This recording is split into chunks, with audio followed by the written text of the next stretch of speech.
Hello guys, বৰ্তমান অসমৰ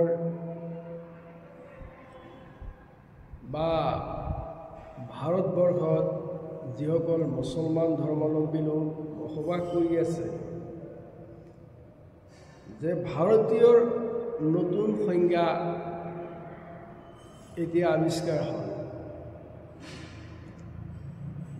অসমৰ প্ৰিয় উচ্চতা মামা তথা অসমৰ মাননীয়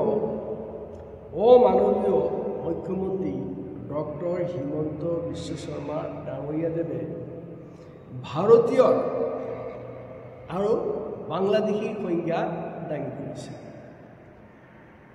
সংজ্ঞাটো এনেধৰণৰ, যিসকল মুছলমান ধৰ্মাৱলম্বী লোক বৰাকত বসবাস কৰি আছে আৰু বাংলাদেশৰ ৰেডিঅ' শুনি আছে তেওঁলোক হেনো বাংলাদেশী।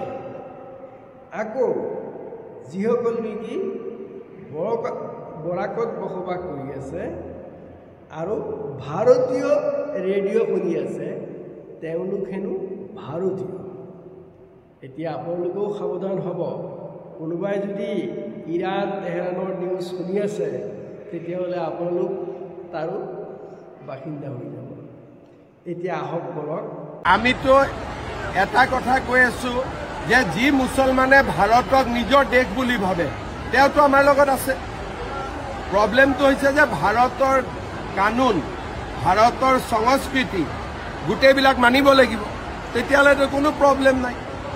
আপুনি বৰাকত থাকিব, বাংলাদেশৰ ৰেডিঅ' শুনিব, এইটোতো নহ'ব, হয়নে নহয়?